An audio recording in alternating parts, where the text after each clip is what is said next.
Hola, muy buenos días a todos. Gracias por acompañarnos, a los que están haciéndolo aquí en persona desde la sede de Funcas y los que nos están siguiendo por streaming. La verdad es que el acto es normal que cree mucha expectación porque habla de un tema que está muy caliente y muy en el debate, que si existe o no una burbuja en el sector inmobiliario español, en el mercado inmobiliario. Yo creo que es un tema de debate y también de trauma. Creo que todos tenemos muy grabada la última gran burbuja inmobiliaria que vivió en España. Tenemos muy grabados todos esos debates previos hasta que se declarase como tal, que es cuando se negaba hasta la saciedad que había una burbuja inmobiliaria. Ahora estamos igual, se niega también hasta la saciedad y es normal. Las burbujas creo que solo se pueden certificar que existen hasta que estallan. Mientras tanto, pues bueno, puede haber un sobrecalentamiento de precios y en función, ¿no?, de cuán relacionado con los fundamentos del mercado o no está esa demanda, es en lo que pues unos expertos ven más posibilidades de burbuja que otros. Aquí en España el consenso está en que es un tema más de demanda, que hay una demanda real de estas viviendas y a diferencia, ¿no?, de la última gran burbuja que vivimos, ahora nos están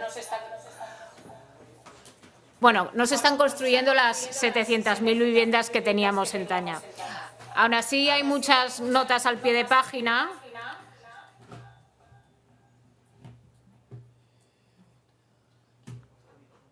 Perdonen. Aún así, hay muchas notas al pie de página y, sobre todo, mucho que analizar con un poco de frialdad y con distancia. José García Montalvo, que no necesita presentación, es un gran conocedor del sector, se ha atrevido a hacer un informe basado además en expectativas y en datos que yo creo que nos va a servir mucho para tener un poco de luz serena sobre este asunto y también para generar un poco de debate. Él es, como bien saben, catedrático de Economía por la Pompeu Fabra, doctor en Economía por Harvard, muy galardonado y, como les decía, gran estudioso de este sector. Y para mantener la conversación posterior a la presentación de las conclusiones del informe, tenemos a Beatriz Teoribio, que es también una veterana del sector, directora ejecutiva del Urban Institute Global, que es un instituto internacional, además que creo que está extendido por todo el mundo y que une al mundo de la empresa con el mundo académico, y aparte ha trabajado en asociaciones empresariales, en patronales del sector, y bueno, pues eso, que tiene conocimiento de sobra para alimentar una buena conversación. No me entretengo con más, le voy a ceder la palabra al profesor Montalvo para que nos cuente un poco qué es lo que ha descubierto, ¿no?, después de todo este trabajo. Bueno, muchas gracias Amanda, y gracias a todos ustedes por atender esta presentación. La idea de esta presentación es un poco ver los grandes trazos de este estudio, que fundamentalmente tiene dos partes. Tiene una parte, digamos, más macroeconómica, más basada en datos, en información, digamos, macroeconómica, y otra parte que tiene que ver con las expectativas de los ciudadanos sobre la situación del mercado de la vivienda y sobre los precios de la vivienda en España. Entonces, estas dos visiones son interesantes, son importantes, porque cada una de ellas nos aporta información sobre algo que tiene que ver con el concepto de burbuja inmobiliaria, ¿no? Una burbuja inmobiliaria es, como estaba comentando antes Amanda, pues una situación en la cual el crecimiento de los precios de la vivienda pues no está justificado por los fundamentales del mercado. Y esto ya lo vimos en el año 2008, el proceso que llevó a la situación del año 2008, y esta es una visión. Hay otra visión que es una visión más micro, que lo que dice es que una burbuja se forma cuando los individuos creen que los precios van a subir en el futuro y por lo tanto apuestan a que eso será lo que suceda y se genera y se retroalimenta un proceso en el cual los precios suben porque la gente espera que suban y a su vez como espera que suban los precios siguen subiendo, ¿no? Por lo tanto hay estas dos visiones y yo lo que he intentado hacer en este trabajo es un poco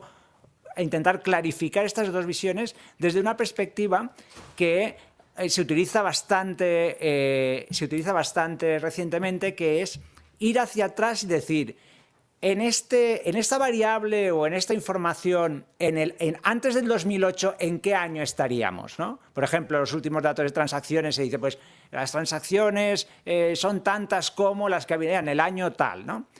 Bien, para hacer esta comparación, claro, aquí hay un problema y es que algunas de las estadísticas que utilizamos ahora habitualmente no existían en los años anteriores al 2007 y por lo tanto vamos a tener que utilizar algunas estadísticas que, digamos, ya no son lugares comunes, ya no son las principales estadísticas que se utilizan, pero que se siguen produciendo y que se siguen utilizando, ¿vale?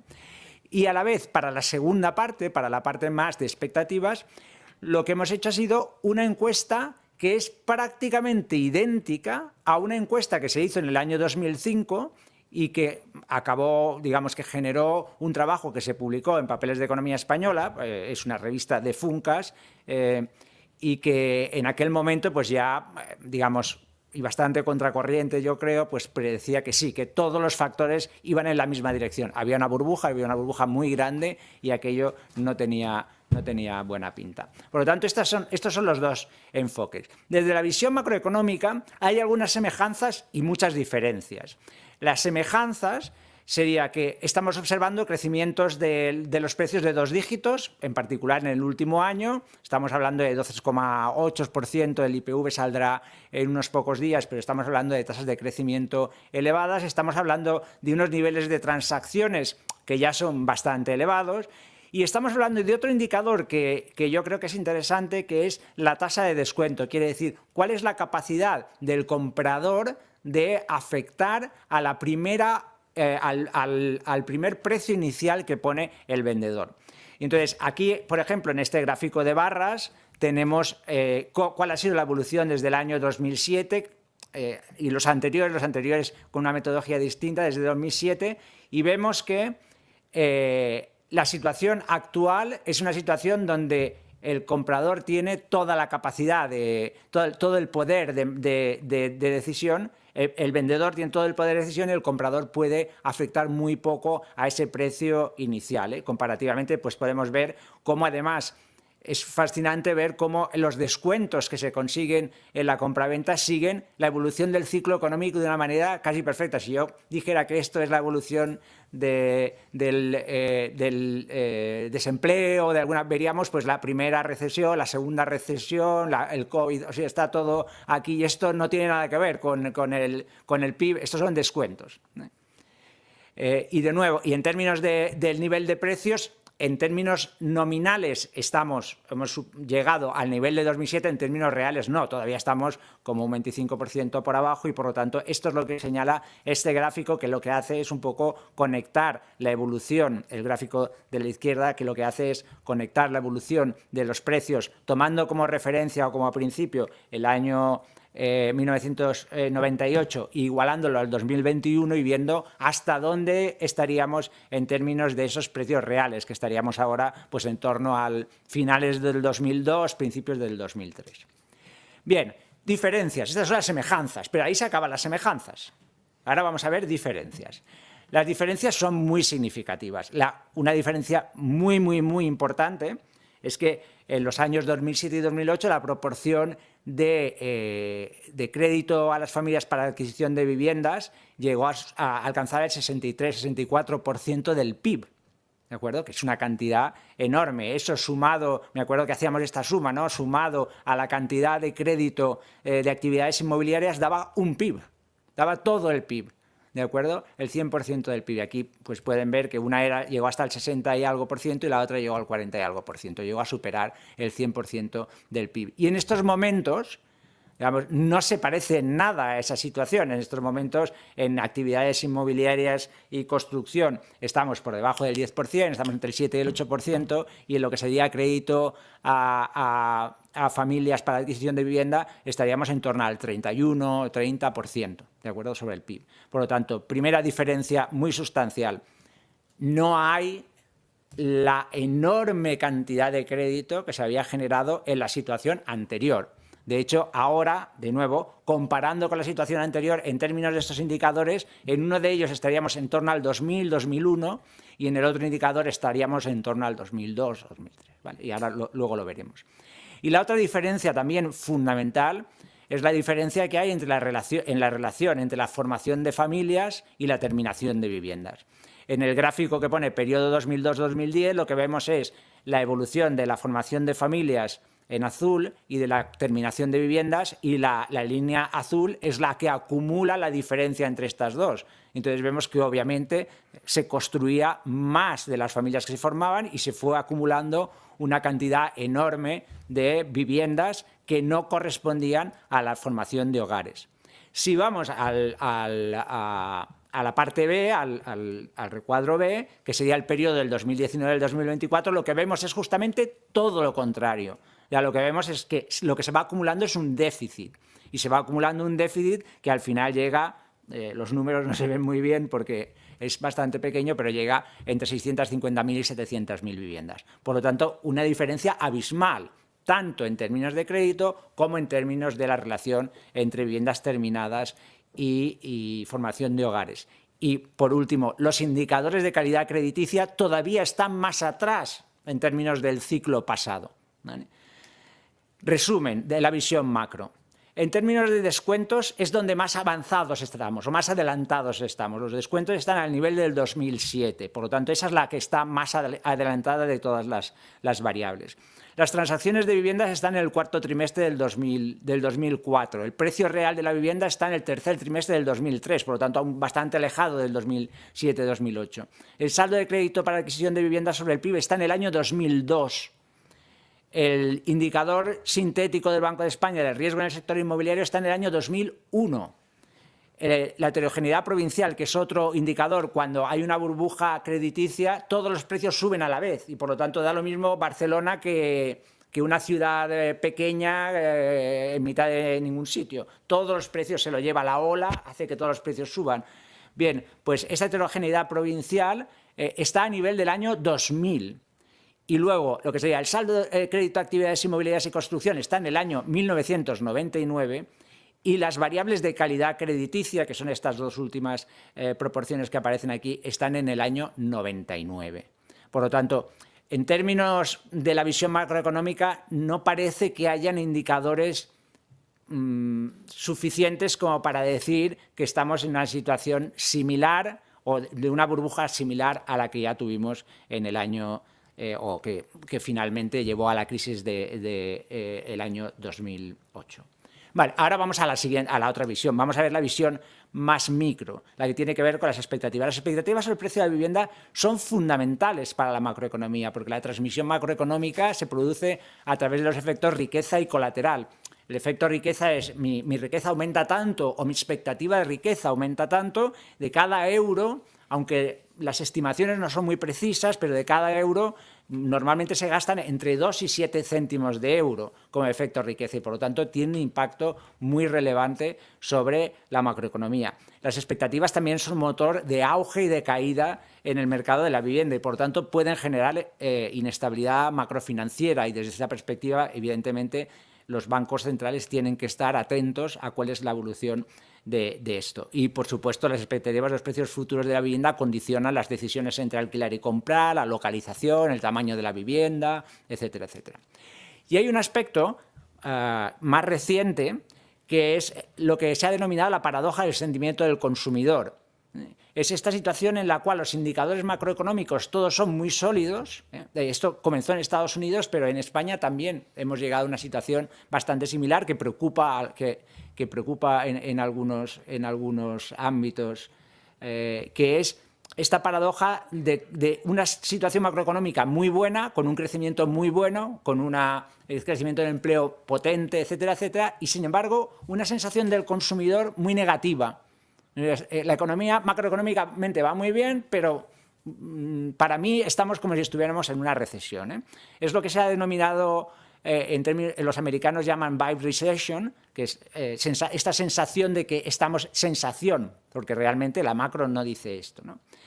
Y aquí hay varias teorías que lo explican, el documento las recorre todas, pero hay una en particular que es la que está en estos momentos ganando más tracción, que es la idea de que la gente está muy preocupada por su capacidad de pago, piensa que no podrá llegar a vivir tan bien como vivieron generaciones pasadas porque su capacidad de pago se ha reducido mucho. Claro, cuando miras a la inflación, quitando el año 2023, quitando algún dato puntual, claro, la inflación no es tan importante como para sostener esto, pero es que el ciudadano no está mirando a la inflación oficial, está mirando al precio de la vivienda y a la expectativa que tiene de que el precio de la vivienda suba. Recordemos que el precio de la vivienda no está incluido en los indicadores de inflación, solo es la renta o las rentas imputadas en algunos países las que están en la inflación. Y esto es lo que está haciéndole sentir que está perdiendo capacidad. Aquí sí está perdiendo capacidad de pago, es la idea de que no voy a ser capaz a este precio de la vivienda o a la expectativa que tengo del precio de la vivienda de comprar una vivienda en el futuro. Para analizar estas cuestiones de expectativas, pues la fórmula habitual es es hacer encuestas y preguntar a la gente, pues bueno, qué percepción tienen, y luego, en este caso también veremos cómo se compara esa percepción con la realidad de los mercados en los que están. El trabajo de campo de esta encuesta, que ya digo que es prácticamente idéntica a la que se realizó en 2005 para mantener la comparabilidad. Si hubiéramos querido hacer una encuesta completamente desligada del 2005, pues la habríamos hecho de otra manera, habríamos utilizado otra tecnología que entonces no existía, etcétera. Pero queríamos que fuera lo más comparable para poder extraer conclusiones comparativas con el periodo de 2005. ¿Vale? Y esta encuesta en 2005 se hizo en las ciudades de A Coruña, en Barcelona, en Madrid, en Murcia y Valencia, y esta vez se han añadido 3 ciudades más, Málaga, Zaragoza y Bilbao, pero exactamente con la misma metodología. Bien, empecemos mirando a los temas importantes. Una vivienda no solamente es un bien de consumo, es un bien de inversión también, y por lo tanto hay mucha gente que cuando va a comprar una vivienda dice, yo voy a comprar una vivienda porque quiero vivir en una vivienda, pero también hay un componente de inversión que me atrae, ¿no? O hay un componente de inversión que ha sido importante o bastante importante o muy importante a la hora de tomar esta decisión. En la encuesta europea, la del Banco Central Europeo, sobre expectativas de los consumidores, que parte del año 2020, es bastante reciente, España no figura entre los países donde la consideración de la vivienda como una inversión buena y muy buena sea muy grande. Estamos por la mitad de la tabla, digamos, nada comparado con Portugal, por ejemplo. Portugal es la líder de aquí. Recordemos que en Portugal el precio de la vivienda está creciendo al 17,7%, solo una indicación para tener una idea comparativa. En la encuesta se pregunta a las personas que participan lo importante que ha sido el componente de inversión en la compra de esa vivienda, porque recordemos que son compradores de vivienda desde el año 2020, los últimos 5 años, y gente que reconoce que en el próximo año, o sea, que está pensando en comprarse una vivienda en el próximo año. Esta es la muestra que es idéntica a la muestra al criterio muestral que se utilizó en el año 2005. Entonces, los que han considerado importante o en parte importante esta condición de que es una buena inversión son el 51% de los compradores presentes y futuros, y esto supone un 12,7% menos, 12,7 puntos menos que los que reconocieron esto en el año 2005. Esta es una primera indicación. A la vez que hablamos de rentabilidad, tenemos que hablar de riesgo, y entonces se pregunta a los participantes en la encuesta su percepción sobre el riesgo a la hora de comprar una vivienda. Y es bastante interesante ver cómo evolucionan en el periodo 2020-2025 frente al periodo 2000-2005. Vemos que, por ejemplo, en el 2020-2025 la percepción de riesgo hasta el año 2024 se mantiene estable, o de mucho riesgo, digamos, o gran riesgo, se mantiene en una pequeña bajada, y a partir del 2024, sobre todo 2025, y los futuros, se dispara, coincidiendo con la aceleración del precio de la vivienda en España. Recordemos que en los años 2021-2022, mientras en otros países europeos el precio de la vivienda estaba creciendo al 12% en Alemania, al 18% en Holanda, etcétera, etcétera, en España hubo un trimestre en 2021 que crecía al 0,1%, se estaba prácticamente estabilizado. Por lo tanto, ha habido una cierta asincronía en el ciclo inmobiliario residencial de los países europeos, donde cuando los países europeos salen de la COVID, salen muy fuerte, con un crecimiento de los precios muy rápido, y España no, España va renqueando, y con posterioridad muchos países empiezan a tener tasas de crecimiento de los precios negativas, Alemania, Francia, etcétera, mientras España empieza a acelerar el crecimiento. Y esta es la situación que vemos aquí, sobre todo muy impactada por la situación del último año y las expectativas que tienen los compradores futuros sobre un riesgo muy alto, un riesgo incluso más elevado que el riesgo que percibían los futuros compradores en el año 2005. Bien, la motivación de la compra. En la motivación de la compra hay bastantes similitudes, pero hay algunas cosas que son distintas. Por ejemplo, la motivación de la compra fundamental en todas las ciudades y en el conjunto es que lo más probable es que las casas sean más caras en el futuro. Por lo tanto, esa expectativa de que los precios van a seguir subiendo en el futuro es una de las causas que lleva a la gente o bien a haber comprado o bien está a pensar en que el año que viene quiere comprar. Esto sucede en todas las ciudades como prioritaria, como la más importante, excepto en Barcelona. En Barcelona, la dificultad para encontrar una vivienda de alquiler es la motivación fundamental que se comenta como causa para la adquisición de la vivienda. Y aquí, de nuevo, vemos la diferencia temporal en función de cuándo se compró la vivienda con respecto a cuál es la motivación. La motivación es hasta los futuros, la motivación es fundamentalmente esta situación de que las casas serán más caras en el futuro, si no compro ahora será más caro, mientras que hasta el año 2025, mientras que los futuros es la dificultad que tengo para encontrar una vivienda de alquiler, me está empujando a comprar una vivienda. Y aquí tenemos la motivación cortada. O sea, normalmente en todo el estudio lo que se hace es se corta en 3 dimensiones, por ciudades, por periodos de tiempo y se corta por nivel socioeconómico, ¿no? Entonces, en nivel socioeconómico vemos que las casas serán más caras en el futuro es la primera en el nivel alto, en el nivel medio alto, en el nivel medio, aunque la brecha con respecto a la dificultad para encontrar un alquiler se va acortando y al final llegamos a la media-baja, en la cual es el criterio más importante para la decisión, es las dificultades para encontrar una vivienda en alquiler. Bien, también se pregunta a la gente que participa en esta encuesta cuál es la atribución causal del crecimiento, por qué cree que está subiendo el precio de la vivienda, ¿no? Y aquí tenemos el ranking en 2025 y el ranking en 2005. En los dos, el elemento fundamental o la atribución causal fundamental es el aumento del precio del suelo, tanto en el 2005 como en el 2025. Pero ya a partir de ahí hay muchas diferencias. En el 2025, por ejemplo, el factor empatado, digamos, con el aumento del precio del suelo son los compradores extranjeros de alto poder adquisitivo, que en el año 2005 solo estaban en la 5ª posición de las atribuciones causales del incremento del precio. Y el dinero negro, por ejemplo, que estaba en 3ª posición, estaba más alto en 2005, en 2025 ha bajado en cuanto a atribución causal del incremento del precio. Y también podemos ver cómo en la atribución causal hay diferencias en función de las ciudades y podemos ver que hay un grupo de ciudades como puede ser Barcelona, como puede ser Madrid, como puede ser Murcia, donde la atribución causal es los compradores extranjeros de alto poder adquisitivo, mientras que hay otras ciudades como Bilbao, como Málaga, o como Valencia o como Zaragoza, donde la atribución es fundamentalmente al precio del suelo. Bien, y llegamos a la parte, digamos, de la sobrevaloración.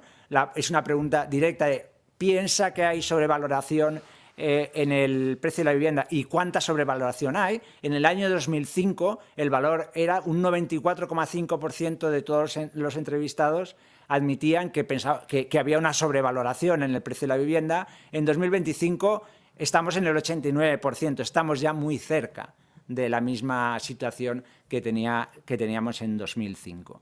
Y el porcentaje que piensa que la sobrevaloración es superior al 50%, de nuevo, en 2005 era un estratosférico 40%, mientras que en 2025 ya el 30% piensa que la sobrevaloración es tan alta como para superar el 50%. Y luego otro dato que es bastante relevante es la percepción del incremento de los precios, porque se le pregunta cuánto cree que ha subido los precios en su ciudad este último año y cuánto cree que ha subido el precio en España en el último año. Es una percepción que tiene el individuo basada en qué? Pues basada en lo que pueda conocer de compraventas en su entorno o lo que pueda haber leído en los medios de comunicación o en la web, en las redes, etcétera, sobre cuál es la evolución, ¿no? Entonces, en el año 2005 la percepción era un 50% superior a la realidad de los precios, ¿vale? En el año 2025 esa percepción está mucho más disparada, es el doble de la realidad de los precios, la medida estadísticamente. Bien, y esa sobrevaloración obviamente cambia en el tiempo. Los que mayor sobrevaloración observan son los que compraron más pronto, los compradores de 2020 y los compradores futuros. Estos son los que están más atentos y piensan que hay más sobrevaloración. Y cuando cortas por nivel socioeconómico, los que más sobrevaloración consideran que existe son los que están más abajo en el nivel socioeconómico. Y a medida que va subiendo, la sobrevaloración va reduciéndose, ¿de acuerdo? La proporción o lo que piensan que está sobrevalorado el precio se va reduciendo. Y por último, también hay muchas más cuestiones, esto es un resumen muy resumido de 4 puntos para empezar esta discusión. Tiene que ver con la ayuda familiar. Se les pregunta también a los encuestados si han recibido o recibirán ayuda familiar para hacer esta compra. El 25% de ellos dice que efectivamente recibirán ayuda familiar y aproximadamente la mitad, el 48,1%, tendrá que devolver la ayuda y la otra mitad es una ayuda, digamos, a fondo perdido. Bien, y este último gráfico es una representación de la última parte del estudio. La última parte del estudio es como más detallada, no es tanto de análisis descriptivo, es un poco más de análisis de factores conjuntos, etcétera. Y entonces aquí es un poco una descripción de la relación que existe entre la percepción de incremento de los precios y las expectativas de incremento de los precios futuros, donde se puede ver claramente que hay una extrapolación. O sea, los individuos lo que hacen es cogen su percepción de los precios del año pasado y la proyectan como una expectativa al futuro. Cuando tú le preguntas ¿cuándo esperas que el precio crezca en tu ciudad el año que viene?, entonces cogen el valor que ellos perciben, que no es el real, que es el que ellos percibieron del periodo anterior y lo trasladan al futuro. Con lo cual, digamos, estamos en un ciclo, en un bucle donde las percepciones orientan las expectativas. De tal manera que las expectativas de incremento medio del precio para el año siguiente en las ciudades son en torno al 16%, en 2005 era el 18,4%, pero las expectativas para los próximos 10 años de media en España son un estratosférico 26,8%, porque pensar acumulativamente eso lo que significaría, o sea, significaría un disparo enorme en el nivel de precios. Bien, y por último cierro ahora con con la parte micro de la macro, que es ¿y qué es lo que está pasando ahora en los últimos meses, en las últimas semanas? ¿Qué es lo que estamos observando? Lo que estamos observando en las últimas semanas es, primero, que los descuentos están aumentando. Y esta es una señal de que las cosas están cambiando. Segundo, que los tiempos de venta están aumentando también. Llevan ya varios trimestres aumentando. Llegamos a 72 días, 77, ahora en febrero estamos en 80 y pico días para vender. Esto lo que significa es que las expectativas del comprador y del vendedor se han alejado. Digamos, el vendedor o no llega o no quiere o no puede, porque no llega porque no puede, y el comprador sigue pensando que esto sigue descontando las expectativas de crecimiento futuro del precio en el precio de hoy. y pidiendo una cantidad que es muy alta. Esta tensión tiene que resolverse y la resolución de esa tensión no será como sucedió en el año 2005, 2006, 2007. ¿Por qué? Porque acabamos de ver, o hemos visto al principio de esta presentación, que los datos sobre la calidad crediticia de los créditos a familias, etcétera, están en el año 99. Y lo que va a pasar es que no van a pasar de ahí. ¿De acuerdo? Pues porque el Banco Central Europeo está muy atento, porque la banca se comporta de una manera completamente distinta a como sucedió entonces, y eso va a imponer un límite al cual puede llegar un comprador de vivienda, y eso de alguna manera va a ser un factor muy diferencial con respecto a lo que vimos en el pasado. En resumen, los datos macro están lejos aún en el pasado, están en el pasado del pasado, digamos. Los datos más micro de expectativas son más contemporáneos de la situación que se vivió en el año 2007-2008, pero aquí hay una limitación, y la limitación vuelven a ser los datos macro y sobre todo los datos sobre calidad crediticia. Y yo lo dejaría aquí para poder tener tiempo para hacer... Pues muchísimas gracias por la presentación. A partir de ahora se pueden ir enviando sus preguntas. Mientras tanto, yo creo que voy a abrir fuego. Primero, José, si me permites, te haré una pregunta y luego te invito, Beatriz, a que te sumes, porque además veo que has tomado un montón de notas y sé que estás deseando hablar. A mí me encantan los informes de José. Vale. Dentro de las similitudes hay una que a mí me ha resonado mucho, que es la de la expectativa de que los precios vayan a subir. Claro, esa expectativa genera dos pulsiones, yo creo. Una es el miedo de que si van a seguir subiendo, más vale que aunque voy aquí, compre ya, porque a lo mejor ya no podré comprar. Y al revés, también genera otro tipo de pulsión, que es la expectativa de una plusvalía, ¿no? Entonces, yo creo que está muy bien argumentado los motivos por los que no ves una situación de burbuja. Al mismo tiempo, esto no es incompatible con que sí que hay una parte importante de compra especulativa. Entendiendo por especulativa el compro un activo y mi mayor motivación para comprarlo es que sé que va a subir de precio. Dato que te conecto con el hecho de que, en efecto, no estamos en la situación crediticia de la anterior burbuja, pero hay muchísimas compras al contado. Creo que un dato interesante de lo que ha pasado en el mercado de la vivienda en los últimos años en España es el peso de las compras al contado, lo cual también te habla de un tipo de comprador muy concreto.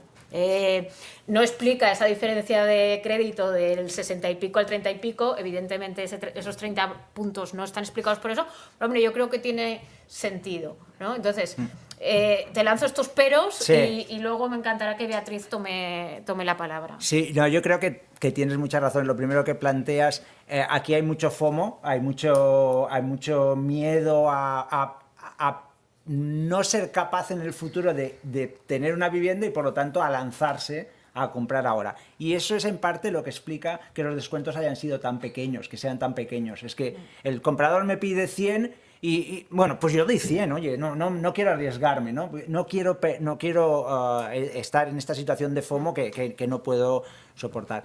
La motivación, hay un apartado también de motivaciones para la compra, y entonces hay una proporción relevante, pero no grande, de gente que dice que compra porque quiere alquilar o porque quiere sacarle una rentabilidad a esa vivienda. Pero en cualquier caso, digamos, el tema de las compras al contado hay que mirarlo bien, porque muchas de las compras al contado son familias que compran por mejora. Entonces, si compro por mejora es porque yo ya tengo una vivienda, la vendo y con el dinero ese que tengo, compro al contado y un poquito más, compro al contado la otra vivienda, que es la vivienda por mejora. No está estrictamente correlacionado con el hecho de que el comprador sea un inversor o sea... Porque, por ejemplo, las indicaciones que tenemos de pequeños inversores, compradores de segunda vivienda, pequeños inversores, es que esa proporción está cayendo. En los últimos 2 o 3 años ha caído. Particularmente en Barcelona ha caído mucho, pero también ha caído en otras zonas. Esa proporción está cayendo. Y lo que parece lo que parece decir los grandes fondos de inversión que tienen vivienda en España es que están vendiendo, sobre todo vivienda en alquiler. Los notarios el otro día en Barcelona hicieron la presentación del portal estadístico y lo que dicen es que hay más ventas de personas jurídicas que compras de personas jurídicas, que en neto hay más venta de persona jurídica. Esto es lo que dijeron los notarios, que tienen toda la información del índice único, extraen toda la información y pueden saber si es residente, si no es residente, si es extranjero, si no es extranjero, si es persona jurídica o es persona física. Y entonces este era el dato que estaban dando. Pero yo creo que con las compras al contado hay que tener cuidado porque muchas veces reflejan cosas que son distintas de la inversión. Es verdad que, claro, el inversor normalmente no compra con hipoteca, eso parece claro. Pero también hay muchísima, y de hecho en los últimos años la mayoría de la compra es compra por mejora, porque los jóvenes, o sea, no es compra de primer acceso, es compra por mejora. Y la compra por mejora al contado es muy habitual. Yo, si me permitís, en relación a la compra especulativa y lo que comentabas, ¿no?, que son sobre todo personas jurídicas quienes se están desprendiendo, a mí me ha llamado la atención, ¿no?, esa idea que tenemos, que se repetía en muchos estudios, que compras vivienda porque consideras que es una buena inversión. Y aquí vemos cómo está cayendo ese porcentaje, ¿no?, de personas que compran porque consideran que es una buena inversión, y sobre todo la conclusión de Barcelona, ¿no?, que yo creo que va muy vinculada, y es verdad que bueno, precisamente por ese miedo, no solo a que suban los precios, ¿no?, sino a ese miedo al que asistimos, pues debido al debate público y político sobre la vivienda, ¿no?, ese miedo a concebir la vivienda como un bien de inversión, cuando se nos está trasladando pues que muchas personas compran con esa visión especulativa o esa visión de que, bueno, voy a vender la casa por un precio muy superior. Estamos viendo que esto es muy complicado. Y en relación a lo que comentabas de compras al contado, lo que se ha visto en los últimos años, yo creo que esto va motivado mucho por lo que pasó en la pandemia, cuando la capacidad de muchas familias españolas creció, y lo que se denomina ¿no?, los que estamos relacionados en el sector, con el comprador de reposición, que es el que movió mucho la actividad desde el punto de vista de la compraventa, ¿no? Eran personas, eran familias, pues que por diferentes razones decidieron cambiar su vivienda por otra en mejores condiciones, y para ello se desprendieron pues de esa vivienda que tenían en propiedad. Pero a mí me ha llamado mucho la atención, porque lo desconocía, esa visión de cómo pierde, y sobre todo en un país como España, ¿no?, que siempre hemos dicho que es un país de propietarios. Me ha llamado mucho la atención cómo la vivienda pierde esa concepción de inversión, y por otro lado, cómo estamos, porque esto es una tendencia general que lleva muchísimos años en Europa, ¿no?, ese mercado del alquiler que necesitamos, porque está cambiando nuestra forma de vida, la composición de las familias, que favorece la movilidad geográfica, y en cambio estamos viendo con los datos de este informe que la gente compra porque no puede alquilar. Entonces, yo creo que esto, a nivel país, necesitamos una reflexión muy importante, porque estamos acotando la libertad de nuestros ciudadanos. Ahí lo dejo. Sí, lo que pasa es que tradicionalmente es verdad que para España, para las clases medias y trabajadoras, ha sido el principal vehículo de ahorro. Y esto no es ni desde esta no burbuja ni desde la anterior sí burbuja. Esto ha sido histórico, es lo único en lo que han ahorrado las familias. Entonces también estamos viendo la situación de personas de la tercera edad, que cuando no son propietarias de una vivienda es el principal marcador de pobreza. Totalmente. El principal marcador. Entonces es muy difícil, yo creo, y José te invitó a elaborar sobre esto, es muy difícil explicarle a una familia no de clase media alta, es una familia de clase media baja, que no es tan importante que invierta en vivienda, porque los datos ellos no necesitan verlos en estudios, ellos los viven cada día, ¿no? Y es muy complicado que una familia trabajadora llegue a los 60, a los 70 años pagando un alquiler. Creo que es un riesgo de pobreza muy grande. Totalmente.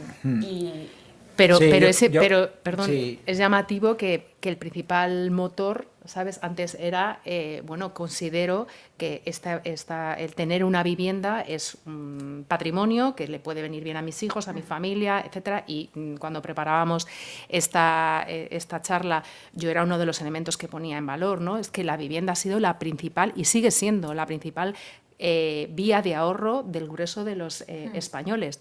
Y necesitamos que eso continúe así, porque hemos visto que nos ha protegido incluso de crisis que ha habido a nivel europeo, que en España, la última, ha pasado muy de soslayo, precisamente por esa falta de oferta. Pero es verdad también que estamos asistiendo a que tenemos un grueso muy importante de nuestra población más joven que no puede independizarse, que es verdad que esto ha sido una constante, porque hay que poner sobre la mesa que en España siempre ha costado mucho acceder a una compra o al alquiler menos, pero a la compra de una vivienda. Pero es que mercado de alquiler apenas tenemos. Y necesitamos, hemos visto que es necesario, precisamente por esas familias de menor poder adquisitivo, necesitan esa vivienda asequible. Entonces, tenemos que construir ese parque para que precisamente, por lo menos tengan la opción de, oye, no, es que estoy obligado a irme al mercado de la compra porque no tengo ninguna vivienda en alquiler. Sí, a ver, yo creo que sobre lo que comentabas, Amanda, de la utilización de la vivienda como el colchón donde guardas tu riqueza. Yo creo que esto, dependiendo de a qué edad se hace y en qué condiciones se hace, no es lo que debería ser, no es lo que hacen, no es lo que se hace en otros países. Y desde un punto de vista financiero, desde una perspectiva financiera, pues una persona muy joven que se endeuda para comprar un único activo apalancándose al 80%, entra en un riesgo financiero enorme. Entonces, sería más recomendable tener una población que pensara en otra forma, en una forma de diversificar su riqueza y que llegara a comprar una vivienda cuando esa fuera la decisión adecuada dentro de lo que sería la diversificación de su riqueza, ¿no? Y lo que sucede es que es evidente, la realidad es la realidad, y la realidad es que la gente lo que quiere es ir ahorrando para, lo primero, comprarse una vivienda. Por lo tanto, esto es una cuestión que es difícil de cambiar cuando en el pasado, y como decís, en estos momentos, por ejemplo, España, en términos de desigualdad de la renta, no está en buen lugar en Europa. Pero en términos de desigualdad de la riqueza sí que estamos en buen lugar. Y estamos en buen lugar por la vivienda. Porque casi todo el mundo es dueño de una vivienda que ha subido de precio bastante en los últimos años, en los últimos 30 o 40 años, y eso hace que una desigualdad de la renta grande se transforme en una desigualdad de la riqueza relativamente pequeña. Lo cual quiere decir que en el futuro, si los jóvenes al final nunca llegaran a acceder a una vivienda, tendríamos una desigualdad de renta alta y una desigualdad de riqueza también alta. O sea que es un trade-off complejo, pero sí que estoy de acuerdo contigo, Beatriz, en que, digamos, yo hago el cálculo, un cálculo que es una tontería, pero en estos momentos si tradicionalmente Eurostat ha dicho que en España el 40% de la gente que está en alquiler de mercado gasta más del 40% de su renta en acceder al alquiler de mercado, ese 40% en alquiler de mercado son 1,3 millones. Si tuviéramos un alquiler social a nivel de Europa, al 9%, ese es justamente, o sea, los números cuadran. Es una... Y que lo podríamos haber tenido, que exacto, esa es la pena. Que podríamos haberlo tenido, pero son dos números que encajan, pero bueno, pues simplemente lo dejo ahí como un ejemplo de cómo se podían haber hecho las cosas de otra manera, ¿no? Sobre todo porque yo creo que el alquiler ha sido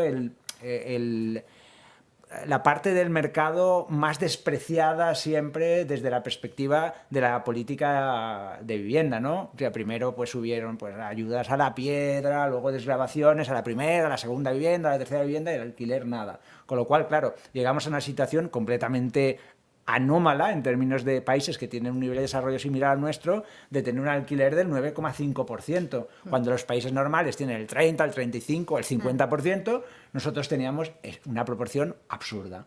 Entonces, ¿qué ha pasado? Que esa transición a una economía más sana en términos de cuál es la proporción del alquiler y la compra nos ha pillado justamente con la crisis inmobiliaria en medio. Y eso ha dificultado muchísimo las cosas. Esa transición está siendo a trompicones. Sí. Está siendo y ha perjudicado a los dos mercados. Muy Exacto, exactamente. Bueno, muchas gracias. Os recuerdo que pueden ustedes formular sus preguntas. Mire, tenemos aquí la primera. ¿Cómo creen los ponentes que la ley del suelo y las restricciones crediticias afectan al desequilibrio entre oferta y demanda en el mercado de vivienda? Bueno, yo diría cómo afecta la no ley del suelo. Exacto. Bueno, la falta de suelo es una de las principales causas de todo lo que estamos comentando. No quiere decir que no exista suelo en España, esto es importante, porque suelo todos vemos que hay. No hay capacidad de producir suelo. ¿Por qué? Pues porque todo el proceso administrativo, de hecho nosotros en ULI hemos publicado un reciente informe en el que se tarda de media 16 años en poder desarrollar un proyecto urbanístico, ¿no? Esto no tiene sentido en la actual situación en la que nos encontramos, ¿no? De esa falta de oferta de vivienda, de ese problema de accesibilidad, porque yo creo que no estamos ante una burbuja inmobiliaria, pero sí que estamos ante un reto de accesibilidad a la vivienda como nunca hemos visto en España, y eso que he dicho, que acceder a una vivienda siempre en nuestro país ha sido costoso para la clase media española. Entonces, no podemos permitirnos que procesos urbanísticos pues, de gran envergadura, como existen en ciudades como la que nos encontramos en Madrid, que se han paralizado pues por denuncias y por determinados procesos que son inviables, impidan que se desarrolle ese parque de vivienda que necesitamos, ¿no? Aquí, ¿qué es lo que ocurre? Bueno, pues nos encontramos con otro tema que yo creo que es clave, ¿no? Y es esa necesidad de seguridad jurídica, o sea, precisamente esa falta de una ley del suelo adecuada al grave problema que estamos asistiendo, a esa falta de vivienda de alquiler, a esa falta de vivienda asequible, es crucial, ¿no? Y aquí es necesario precisamente lo que siempre comentamos, ese pacto no solo entre los partidos políticos, sino con el sector privado, y esto es muy complicado, y estamos viendo pues cómo ese diálogo sí se produce en algunos territorios, en otro es mucho más acotado, y esto tiene un traslado directo a esa producción de vivienda en esas zonas. Y luego me gustaría también señalar, yo creo que el riesgo crediticio no es tan alarmante, porque el problema es, y esto nos lo explicaba muy poquito en ULI, un directivo de uno de los importantes bancos en España, es que los bancos sí que tienen capital y quieren prestarlo. El tema es que las exigencias en estos momentos por parte de las autoridades bancarias a nivel europeo son tantas que no pueden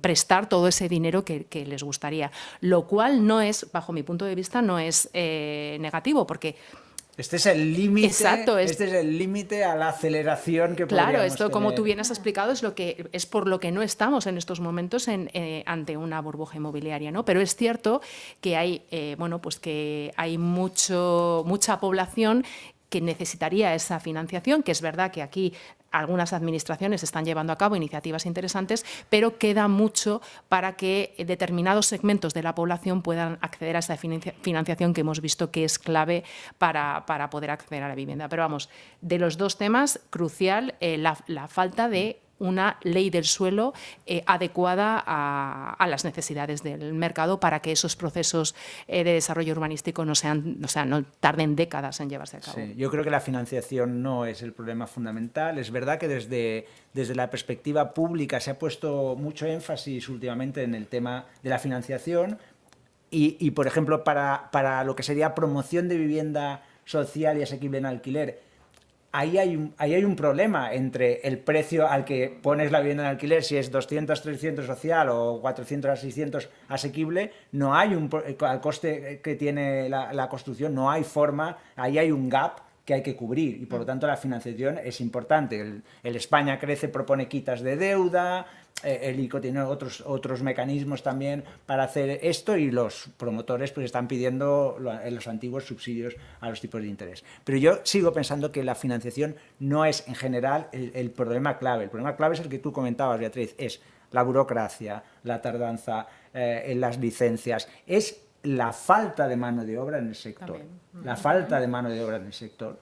Porque muchos dicen, ¿cómo fuimos capaces de construir, de terminar 650.000 viviendas? ¿Hemos desaprendido todo aquello que sabíamos? No, es que tenemos muchas diferencias con respecto a entonces. Muchas de aquellas empresas han desaparecido, han quebrado y no tenemos mano de obra. Por lo tanto, esos factores son fundamentales. Y aquí es donde yo creo que algunas innovaciones nos ayudarían bastante. ¿Por qué? Porque, digamos, en el extremo, el otro día oía una alcaldesa de una ciudad de Francia que decía, ¿y ustedes cómo creen que la Catedral de Notre Dame ha podido rehacerse tan rápidamente? Porque el gobierno dijo, todas las regulaciones se eliminan hasta que esta torre se haga. Aquí no hay regulaciones. ¿Cómo se hizo el puente este que se hundió en Estados Unidos en 3 meses? Porque el gobernador dijo, aquí para este puente no hay ninguna regulación que le afecte. Inmediatamente el puente se construyó. Lo que hay que hacer es que esas regulaciones, dado que esas regulaciones obviamente de manera general no se pueden eliminar, lo que hay que hacer es primero simplificarlas y segundo intentar algún procedimiento innovador, como ya se está haciendo en muchas ciudades de algunos otros países, en lo que sería la comprobación de la legalidad de los proyectos urbanísticos, de los proyectos medioambientales, etcétera, utilizando inteligencia artificial.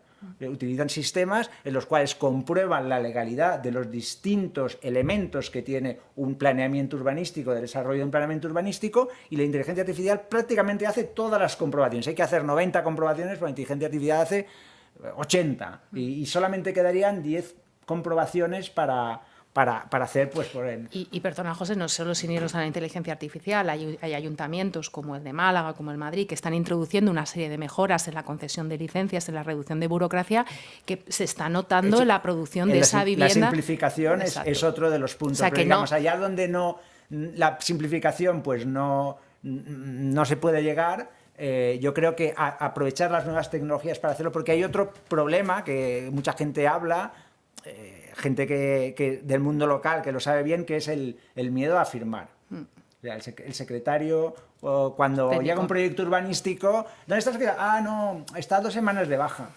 ¿No? ¿Por qué? Bueno, pues porque si firmas cualquier cosa de estas, pues la cosa puede acabar muy mal, ¿no? Con la inteligencia artificial, ahí no firma nadie, es un procedimiento automatizado que tiene un algoritmo que si está bien hecho, pues aquello tendría que estar bien. Y si no está bien, pues hay que empaquetar a la inteligencia artificial y no hay nadie que quede entre medio, ¿no? Entonces ese es otro factor, un factor humano muy pequeño quizás, pero que también puede ser relevante. Pero es importante, perdón, es solo lo que comentabas de la voluntad política, ¿no? O sea, al final has puesto estos ejemplos en las ciudades europeas o lo que estamos viendo en determinados ayuntamientos es verdad, al final es querer es poder, y el reto es tan importante que necesitamos esa unidad política para que salga adelante esta ley del suelo, que es la misma ley que del gobierno anterior del Partido Popular. El Partido Socialista incluyó una serie de mejoras. O sea, se necesita voluntad para poder establecer las bases que necesitamos para poder desarrollar ese parque de vivienda asequible. No, nada. Me llamaba la atención lo del asunto del miedo a firmar. Explícanos un poquito más antes de trasladárselo a la inteligencia artificial. Yo lo desconozco, pero sí que oyes comentarios, hay algún artículo que has leído. Hay gente, bueno, que es un problema, ¿no? Porque tú ahí, si tienes que firmar... ¿Pero miedo por qué?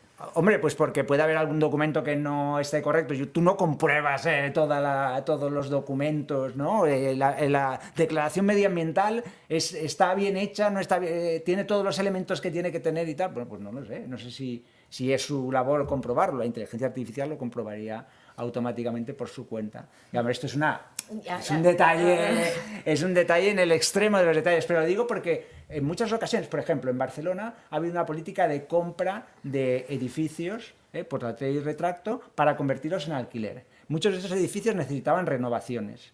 La propia normativa del ayuntamiento impedía que esas renovaciones se pudieran hacer rápidamente. Y hay edificios que pasan 3, 4 años y los inquilinos están ahí, oye, ¿esto cuándo se va a...?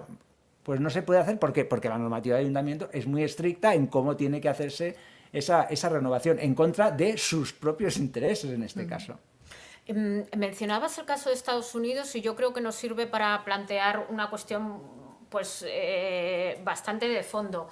Estados Unidos anunció a principios de año que iba a prohibir la compra de viviendas unifamiliares. Trump, poco sospechoso de bolchevique. Exacto, sí. La compra de viviendas unifamiliares por parte de inversores, por parte de grandes inversores, sí. Entendiendo como grandes inversores bancos, fondos y grandes corporaciones, ¿no? Y lo anunció en efecto el presidente Trump. Sí. Que, pues, dijo que las corporaciones no viven en casas. Esta fue su frase. Esto es un acto de intervencionismo en un país pues como digo, poco sospechoso, ¿no? de esto. Cuando se plantea el tema de la burbuja y se plantea que es un problema de oferta y que la solución es construir más, la solución es solo construir más. No. El mercado lo arregla por sí solo, porque estamos viendo muchos casos, muchos ejemplos que con un enfoque pragmático de la cuestión no creen que esto solo se soluciona construyendo más, ¿no? Y lanzo esto para Sí, abrir este tema, ¿no? Seguramente construir más no es la única solución. Lo que sucede es que en algunos sitios efectivamente hay necesidad de que se construya más, porque es que es imposible esponjar. O sea, lo que tendríamos que ser capaces es de tener un sistema de infraestructuras de transporte que esponjara los núcleos donde todo el mundo quiere vivir. Entonces, poder ir. El otro día, en la presentación que comentaba antes de los notarios, pues decía, en el entorno de Barcelona hay ciudades como Tarrasa o como Sabadell, donde los precios son la mitad. Si hubiera una buena conexión, en media hora estás desde cualquiera de estas ciudades, incluso en Tarragona mismo, que dijeron 1.400 euros, en Barcelona es 4.300. O sea que hay la posibilidad de que aquello se esponjara. Si no se puede esponjar así, pues claro, necesitas de alguna manera construir más cerca de esos sitios y por lo tanto yo no creo que esa sea la única solución y mucho menos con todos los problemas que tenemos. Con todos los problemas que tenemos hay que ir por todas las soluciones eficaces y que funcionen posibles. Cuando Trump dice esto, o sea, Trump lo que es un populista. O sea, esto es una medida populista, como otras medidas que también se ponen en España de marcado matiz populista. Hay ciudades en Estados Unidos que también hay control de rentas. No como el que hay aquí, pero también hay control de rentas. ¿Por qué? Bueno, pues porque esto se vende bien a la población que luego tiene que votar y ya está. Entonces, esta es la misma perspectiva que adopta Trump, que es, recordémoslo, un especulador inmobiliario. O sea, que él se ha dedicado toda su vida a hacer esto que ahora dice que no hay que hacer. Por lo tanto, claro, dices, es un poco contradictorio y la única forma de interpretarlo es que, bueno, es populismo puro y duro, que es lo que yo creo que es. Evidentemente no se trata de construir más. Es verdad que hay en determinadas zonas, Madrid, Barcelona, etcétera, donde la falta de vivienda es brutal por ese déficit tan elevado. Se trata también de, sobre todo en países como España, ¿no?, donde no tenemos alquiler, hay que desarrollar ese alquiler, hay que incentivar, bajo mi punto de vista, ese alquiler, más que también hay que construir. ¿Cómo incentivamos? Sobre todo dando seguridad jurídica, y yo creo que aquí hemos retrocedido muchísimo y una de las cosas que más me llama la atención y creo que ha perjudicado mucho es ese enfrentamiento propietario-inquilino. Hay que incentivar a alquilar a determinados segmentos de la población, porque sobre todo los que tienen menos renta. Hay que incentivar el desarrollar un parque de vivienda asequible, pero también vivienda social, que son dos cosas diferentes. Y luego no podemos olvidar que el mercado de la vivienda va muy ligado a lo que ocurre en el mercado laboral. Y hemos con los datos que ha explicado el profesor Montalvo, o sea, lo que necesitamos es un mercado laboral pues con menor temporalidad, con mejores sueldos, para que precisamente la vivienda no siga suponiendo ese sobrecoste que supone para las familias. Es decir, no es una medida única y evidentemente no es esa construcción, aunque evidentemente hay que llevarlo a cabo, sino que es un conjunto de medidas que necesitamos para que ese reto de accesibilidad, que no es frenar esa burbuja inmobiliaria, sino que a lo que estamos asistiendo es que a esa dificultad de acceder a una vivienda es un problema que se va agravando año a año, porque no estamos llevando a cabo las medidas necesarias para ponerlo en marcha. Y bajo mi punto de vista, y esto es una opinión personal, creo que estamos perdiendo una gran oportunidad, porque ahora hay un consenso sobre cuál es el problema, y esto a personas como el profesor Montalvo y a mí, ¿no?, que llevamos, yo creo que 15 o 20 años respondiendo a esta pregunta, lo explicamos constantemente. Es decir, no se trata solo de esa seguridad jurídica, de sacar esa ley del suelo, sino también se trata de una política de vivienda con mayúsculas, ¿no? Es decir, desde el punto de vista presupuestario. Y ahora Europa ha puesto el foco en este problema, porque hay que también destacar que esto no es un problema aislado en España, o sea, esto está ocurriendo en toda Europa y hay países, como ha explicado el profesor, donde este problema es todavía aún mucho mayor. pero necesitamos también esa seguridad jurídica, esa política de vivienda presupuestaria y además lo que quería decir es que estamos en un momento para mí que es una oportunidad, porque vemos que hace falta no ese producto, sino ese bien necesario para que las personas puedan vivir. Tenemos una inversión que está interesada en llevarlo a cabo. Tenemos unos operadores que son mucho más profesionales que lo que vimos en el pasado. Tenemos una innovación que se puede aplicar en diferentes facetas del proceso urbanístico, de la gestión y de la vivienda. Luego aprovechémoslo, pongamos todos los mimbres necesarios para que podamos desarrollar ese parque de vivienda que necesitamos. Sí, de hecho, si me permites dos puntualizaciones, estamos acabando un libro que saldrá de aquí un mes o mes y medio, donde uno de los capítulos está dedicado a los jóvenes, y cuando tú comparas dos teorías distintas, una que es que los jóvenes no se emancipan. Pensemos que en España la edad de emancipación de los jóvenes ha sido 30 años desde hace 30 años. O sea, que esto que dicen, no, el joven... No, siempre ha sido... Llevamos muchos años de 30 años junto con Italia, Portugal, con todos los países del sur, Malta, Grecia. Pero analizando las dos, poniendo en competición las dos en un modelo econométrico de si es el precio de la vivienda, porque ahora se da por supuesto que es el precio de la vivienda, o el mercado laboral, es el mercado laboral el que impide la emancipación. El precio de la vivienda es la consecuencia de que el mercado laboral te impide comprar una vivienda, pero es el mercado laboral, en última instancia, el que permite distinguir digamos, el que tiene capacidad para explicar por qué los jóvenes no se emancipan en las comunidades autónomas y a lo largo del tiempo. Y la segunda cosa es que lo más importante de todo esto ya no son las medidas concretas. Lo más importante es que una política de vivienda no se improvisa, no funciona como una receta mágica. Necesitas una política consistente y mantenida en el tiempo, porque cuando te dicen, es que Viena, qué maravilla, el parque que tiene, bueno, 120 años haciendo la misma política. ¿Estamos dispuestos a hacer esto? Aquí parece que no estamos dispuestos, pero sin una política consistente y mantenida en el tiempo, la política de vivienda fracasa necesariamente porque toma medidas inconsistentes y contradictorias, incluso en el mismo momento del tiempo, pero ya si es en distintos periodos del tiempo y con distintos partidos políticos en el poder, pues todavía. Y aquí se suma que en España son pues tantas políticas de vivienda como casi regiones hay o ayuntamientos hay, que esto muchos venimos diciendo que se va a ver, el mercado de diferentes velocidades lo vamos a ver a nivel de oferta y a nivel de precios en el futuro. Y yo creo, José, también que es muy interesante, o sea, de cara a cómo, o sea, el precio de la vivienda es verdad que ha crecido, pero lo ha hecho a un ritmo muy superior al que lo han hecho los salarios, es decir, la población española se ha empobrecido y esta es la realidad y esta es una de las principales razones por las que ese reto de accesibilidad es tan dificultoso. Y aquí me gustaría poner al acento lo que tú has explicado, la diferencia entre, o sea, el nivel que estamos de precios en estos momentos, ¿no? Términos reales y términos nominales, que esto no se explica. Es decir, es verdad que el precio de la vivienda ha caído mucho, pero todavía estamos, has dicho, a niveles de 2013, ¿no?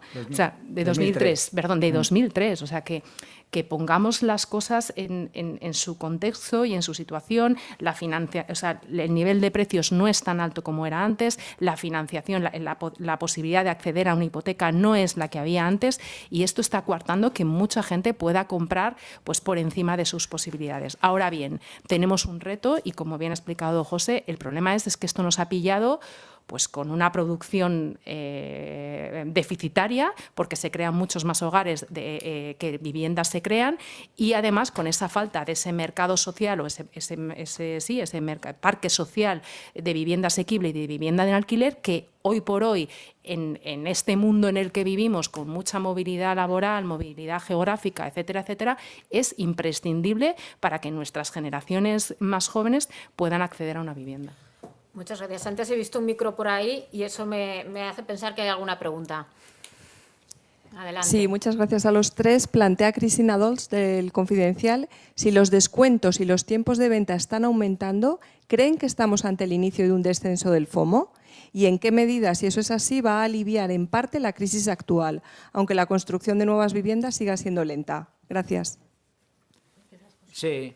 Bueno, yo creo que es un indicador de que algo está cambiando, de que podemos estar entrando en una fase distinta, en una fase donde quizás para el 2026 el ritmo de ventas que hemos visto en 2025 frenético no será a este nivel. O sea, esperar tasas de crecimiento rápidas de las transacciones no es una expectativa razonable para este año. De hecho, probablemente sean menos que el año anterior. Tampoco es muy razonable esperar que los precios crezcan, ni mucho menos al ritmo que han crecido en 2025 por lo que estaba diciendo antes, porque los indicadores más micro señalan que aquí hay una tensión que se va acrecentando, y si el comprador no puede llegar porque la calidad crediticia no se va a reformar, el vendedor tendrá que bajar los precios y tendrá que descontar más. Entonces, no veo otra forma de que se resuelva esto, y por lo tanto, en principio, estos indicadores lo que señalan es un cambio de tendencia con respecto a lo que hemos visto hasta ahora. ¿De acuerdo? Es verdad que, digamos, sigue habiendo estas expectativas y este FOMO, etcétera, etcétera, pero todo este cambio luego al final se acaba trasladando. O sea, cuando tú ves una vivienda que lleva mucho tiempo ahí en el escaparate y el precio es el mismo y no lo bajan, pues ya lo bajarán, porque eso es que nadie lo compra. Cuando ya lleva 80 días, 85 días, 90 días, pues al final el FOMO, digamos, tiene un nivel de aguante. Al final la gente tampoco quiere pagar más. De hecho, la gente lo dice, la vivienda está sobrevalorada. Por lo tanto, de alguna manera, el comprador dice, es verdad que tengo prisa, pero, ojo, está sobrevalorada. Tampoco vamos a ver qué está pasando, cuál es la situación. Para mí esta es la gran diferencia con lo que veíamos en 2005-2008, ¿no? Que tú ibas al banco y te ofrecían el crédito para la casa, para el coche, y ahora es el propio comprador el que dice, aún pudiendo, dice, uy, veremos a ver. Lo que sí que yo creo que es que ese cambio de tendencia va a ser sutil, y va a ir mucho por barrios, porque evidentemente pues, en Madrid esto apenas lo vamos a percibir, porque es una ciudad que ahora mismo bueno, pues atrae muchísima población, tiene una actividad económica, turística muy potente, y bueno, y esto lo podemos trasladar a otros territorios y vamos a ver pues que este cambio de tendencia será más sutil, ¿no? Entonces, bueno, no es que a lo mejor se va produciendo ese desequilibrio, pero el ciudadano medio va a tardar en percibirlo. No va a haber un cambio brusco. Un cambio, a no ser que, digamos, la economía internacional se hunda. Bueno, José, pero esto hay que decirlo también, porque claro, hemos visto y lo vimos en la pandemia, cómo de repente un cambio brusco cambia el mercado de forma completamente. Totalmente. Y claro, no queremos otra pandemia. No, ni queremos otra pandemia, ni queremos otra crisis, pero llegará. Entonces, esto hay que tenerlo en cuenta también. O sea que evidentemente estamos ante una falta de oferta, evidentemente estamos ante unos precios muy altos, pero estamos acostumbrándonos a vivir en un mundo tan cambiante que, bueno, pues si Dios no lo quiera, si tenemos otra crisis geopolítica, que esto también hay que resaltar, la resiliencia del sector inmobiliario español, a diferencia de lo que ha ocurrido en otros países europeos, porque hemos tenido una pandemia, hemos tenido diferentes crisis geopolíticas y precisamente por esa falta de oferta, de un modo mucho más moderado, pero el mercado español ha ido, bueno, pues teniendo un poquito más de actividad. Yo a veces, para provocar, digo que yo sé cuál es la forma de bajar los precios de la vivienda y los alquileres. A ver. Una buena crisis económica. Sí. Esa es la forma. Un 50, pero claro, no queremos esta forma de hacerlo. Como no quiero otras medidas populistas que porque tampoco, volveremos que tampoco a esto, sirven. O sea, hay que sentar lo que necesitamos. necesitamos. Pero esta fórmula pues, ha reducido un 50% los precios de la vivienda, y el alquiler un 20 o 25% lo redujo en 3 años. O sea que pues hilando más o menos con eso, a ver si nos conseguís sacar del pesimismo. Decías que la cosa podía ir por barrios. Y decías también, Beatriz, de que en las comunidades en las que se está haciendo ciertas políticas veremos los resultados, etcétera. Yo, en cambio, lo que percibo es que en los últimos años la política de vivienda que se ha hecho en Cataluña o en Barcelona capital y la política de vivienda que se ha hecho en Madrid han sido modelos muy diferentes, ¿no? Con filosofías muy diferentes. Unos os gustará más que otros, muy probablemente. La solución es que ni mis buenos amigos de Barcelona ni mis buenos amigos de Madrid son capaces de comprar una vivienda, ¿no? Entonces, esto tiene solución, porque hemos visto dos modelos, uno que le gusta mucho más al modelo más liberal, otro que le gusta más a un modelo que consideran que tenía que haber más intervención, pero frutos no ha dado ninguno. Al menos en lo que se entiende por frutos, que es hacer más asequible la vivienda. Entonces, ¿qué te hace pensar? Bueno, yo lo que te diría es, si tuvieras amigos en Reino Unido te dirían lo mismo, Sí. y por ejemplo en Reino Unido tienen un parque de vivienda asequible y de vivienda en alquiler muchísimo más desarrollado que en Y tienen un déficit España. de 4,5 millones de viviendas. Nosotros 700.000, pero ellos Exacto. 4,5. Y también ahí te diría que hay muchísima más colaboración público-privada que aquí, y tienen ese mismo problema porque tienen el reto demográfico que tenemos y concentrado en grandes ciudades como tenemos en España. Yo creo que es verdad que hay diferentes modelos. Creo que en el informe, como lo que hemos visto en Barcelona, ¿no? Esa posibilidad, esa dificultad de acceder al mercado del alquiler es la mejor respuesta, ¿no? a esas dos políticas de vivienda que son diferentes. El tema es que el déficit de vivienda es tan alto que ni aunque se produjeran ahora las 300, 400.000 viviendas que necesitamos para hacer frente a esa creación de hogares, esa percepción de la ciudadanía seguiría ahí. ¿Cuál creo que es la diferencia? Pues creo que la diferencia es que en una comunidad se va por el buen ritmo, se está desarrollando esos parques, esos barrios, esas zonas de vivienda asequible. También veo que hay un mayor interés de los operadores de la inversión por desarrollar esa vivienda en un sitio que en otro, y todo esto a medio o largo plazo se va a trasladar a esa producción de vivienda, ¿no? También lo que veo es que, y esto es muy importante porque creo que también sería, además de esa crisis que dice José, pero yo creo que uno de los temas en los que habría que trabajar es en la necesidad de que, porque el grueso del mercado del alquiler en España, y esto es una diferencia con respecto a otros países europeos, el grueso del mercado del alquiler en España en estos momentos está en manos de pequeños, medianos propietarios. Entonces, necesitamos que esas personas pongan esa vivienda en alquiler. Estamos viendo cómo en Barcelona se está reduciendo drásticamente la oferta de vivienda en alquiler, y esto el profesor Montalvo puede dar muchos más datos que yo, y lo que necesitamos precisamente es lo contrario. Y en cambio, aquí en Madrid, donde también hay una falta de oferta, evidentemente por esa alta demanda, pero estamos viendo cómo hay políticas por parte de la Administración orientadas a apoyar a ese propietario, ¿no? Entonces, a lo mejor la percepción ciudadana, debido a que el problema es tan gordo, pues evidentemente lo que comentas es más que una percepción. Evidente, por lo que digo, ¿no? Es una percepción, es una realidad, pero que sí que es verdad que las medidas, bajo mi punto de vista, van enfocadas en un rumbo diferente, y en el medio largo plazo, de una manera u otra, se van a notar. De hecho, en una que ya está ahí, es que Madrid es una de las ciudades que más vivienda asequible está produciendo de toda Europa. Entonces, esto es un dato, evidentemente, que va vinculado a la política de vivienda que se está desarrollando. En cuanto a posibles soluciones, citaba a Beatriz el caso de Reino Unido como modelo a seguir, pero que tampoco lo ha resuelto. Entonces, no. ¿Tiene solución? Las grandes capitales, que son donde todo el mundo quiere vivir. Claro. Vamos a ver, yo creo que todas las grandes ciudades tienen este problema. Hace tiempo que lo tienen y no se ha conseguido encontrar la solución en mucho tiempo, porque bueno, Nueva York desde hace cuánto tiempo que tiene este problema, ¿no? Desde los años 40, que empezaron con el rent control, etcétera, y Londres y Berlín desde hace poco tiempo, porque es desde la unificación, ¿no? Pero y Roma, y todas tienen este problema. Entonces, hay algo en la estructura que es común a todas estas ciudades y que impide que este problema se resuelva. Y aquí yo creo que hay dos puntos fundamentales. Un primer punto, que es, hay que concebir las infraestructuras antes que las ciudades. Entonces, esto no ha sido la concepción habitual. ¿Por qué? Porque eso es lo que esponja una metrópolis, es lo que hace que una metrópolis pueda seguir creciendo sin presionar, digamos, las costuras de la ciudad.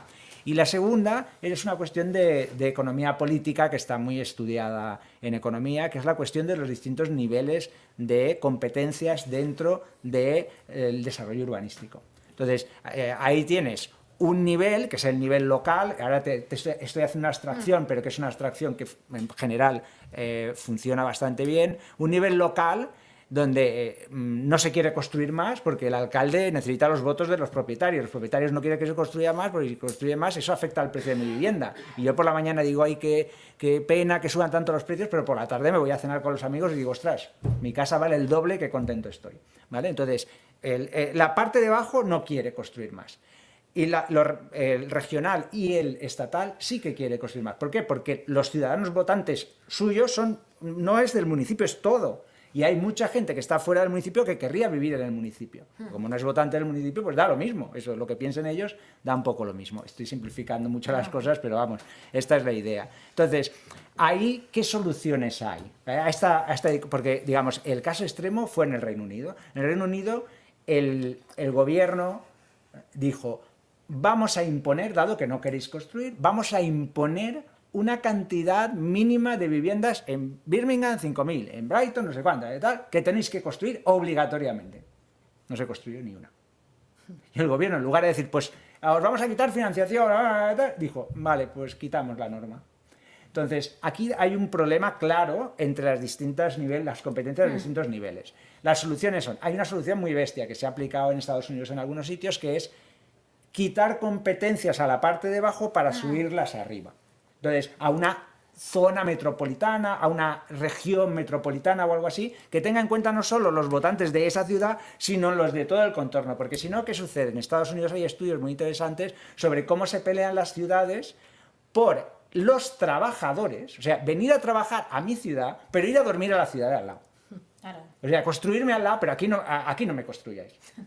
Pero venir a trabajar aquí, todos aquí, a trabajar, a pagar los impuestos pero venía. Entonces, ellos piensan, pero es necesario subir un poquito esta decisión, porque si no, no se tiene en cuenta a toda la población, y la población pues tiene derecho, si quiere vivir ahí, pues tiene derecho a vivir ahí, ¿no? Esa es una posibilidad. Hay otras fórmulas que se están intentando adoptar de, digamos, decisión de las municipalidades, de cesión a otro órgano supramunicipal para que éste haga una gestión integrada. Eso es difícil de conseguir porque nadie quiere ceder competencias sobre estas cosas, pero podría hacerse. Y luego hay lo que yo llamo innovaciones institucionales que son muy interesantes, teniendo en cuenta este problema. Por ejemplo, en el País Vasco no ha concedido zonas tensionadas a todos los municipios que querían zonas tensionadas, no lo ha hecho como en Cataluña. El País Vasco ha dicho, no, uno a uno. Entonces tú vas allí, en un municipio, y dices, no, yo quiero zonas tensionadas. Sí, ya entiendo, tú eres alcalde, claro que quieres zonas tensionadas, va a quedar bien con los votantes y tal, vale. Pero como esto puede tener algunos efectos colaterales, ¿cuánto suelo vas a cederme para que yo construya vivienda social y asequible? ¿Cuánto? Porque si no, y el impuesto de construcción me lo vas a eliminar, ¿verdad? Estoy construyendo vivienda asequible, no me vas a poner un impuesto a la construcción sobre esto. Es un tic for tac.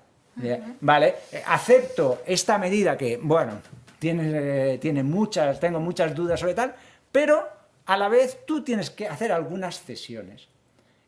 Según me cuentan a mí, esto está funcionando tan bien que son incapaces de construir en tanto suelo como están cediendo.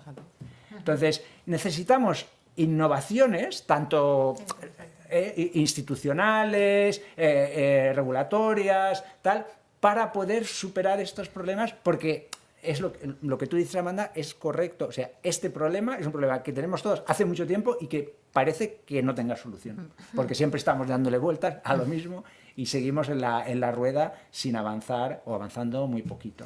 Pues se nos está acabando el tiempo, pero esta me parece muy buena idea de cierre. Mencionabas lo de la infraestructura. Yo sé que alguna vez tú has comparado la consideración de la vivienda, ¿no?, como una infraestructura. ¿Qué implicaciones tendría eso? Cuando un poder público o una sociedad mira la vivienda como una infraestructura, ¿en qué se traduce? Pues si miráramos la vivienda y se creara todo el contexto para concebir la vivienda como una infraestructura social, atraeríamos a más inversión, atraeríamos a operadores, o sea, como hemos visto en otros activos, ¿no?, de la economía española. Y sobre todo lo que vemos es que cada vez desde pues, los diferentes actores vinculados al sector, esto se está viendo como una necesidad imperiosa, no solo para desarrollar esa vivienda, sino también para la competitividad de Europa, ¿no? Es decir, tenemos competidores como China, como Estados Unidos, etcétera, no solo desde el punto de vista de atraer talento, sino en materia de defensa, en materia de seguridad, etcétera, etcétera, y la infraestructura inmobiliaria es crucial para esa competitividad. ¿Qué es lo que vemos? pues en un reciente estudio que realizamos a nivel global en Nuli con PricewaterhouseCoopers, pues se ve que, de hecho, los inversores ven que la vivienda asequible es una infraestructura, la vivienda en general es una infraestructura social que es donde más se debería invertir, pero cuando vemos, se le pregunta, bueno, ¿y usted en qué activos va a invertir al año que viene? ¿No? Pues te dicen data centers, logística, etcétera, etcétera, y la vivienda cae precisamente al puesto número 10, ¿no? Aunque es la infraestructura más necesaria porque la necesitas para atraer talento, para poder ser más competitivo, en cambio cae al puesto 10 por todo lo que hemos comentado en este momento, ¿no? Entonces, yo creo que esa concepción de la infraestructura, desde el punto de vista de la administración pública, desde el punto de vista de la industria, es crucial para poder desarrollarla en el medio largo plazo. Muchísimas gracias, José. Si quieres alguna No. de conclusión. Bueno, pues daros mucho las gracias a los que habéis seguido la charla aquí, a los que lo habéis hecho por el streaming y habéis participado con vuestras preguntas y sobre todo a vosotros dos, porque la verdad es que habéis abordado este tema desde muchos ángulos y nos habéis dado mucho en lo que pensar. ¿Vale? Gracias, Amanda. Muchísimas gracias.